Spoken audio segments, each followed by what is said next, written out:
ബ്രെഡും വെച്ചിട്ടൊരു റെസിപ്പി ഉണ്ടാക്കിയാലോ? കമോൺ. പാൽ ചൂടാക്കാൻ വെച്ചിട്ടുണ്ട്. ബ്രെഡ് ബട്ടറിൽ റോസ്റ്റ് ചെയ്തെടുക്കാം. അത് മാറ്റി വെച്ച ശേഷം വേറൊരു പാനിൽ ബട്ടർ ഇട്ട് മെൽറ്റ് ചെയ്യുക. ബട്ടർ മെൽറ്റ് ആയതിനു ശേഷം റോസ്റ്റ് ചെയ്ത ബ്രെഡ് ഇടുക. ചൂടാക്കി വെച്ച പാലിൽ ഒഴിക്കുക. ബദാം പൗഡർ പാലിൽ കലക്കി ഒഴിക്കുക. ഷുഗർ ആഡ് ചെയ്യുക. വീഡിയോ ഇഷ്ടപ്പെട്ടെങ്കിൽ സപ്പോർട്ട് ചെയ്യാൻ മറക്കരുതേ. ക്രഷ് ചെയ്ത പിസ്ത ആഡ് ചെയ്യുക. ഇനി പ്ലേറ്റിലേക്ക് മാറ്റുക.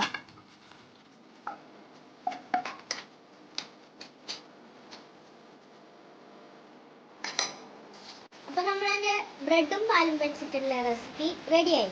അപ്പോൾ നമുക്ക് ഇതിൻ്റെ ടേസ്റ്റ് നോക്കിയാലോ?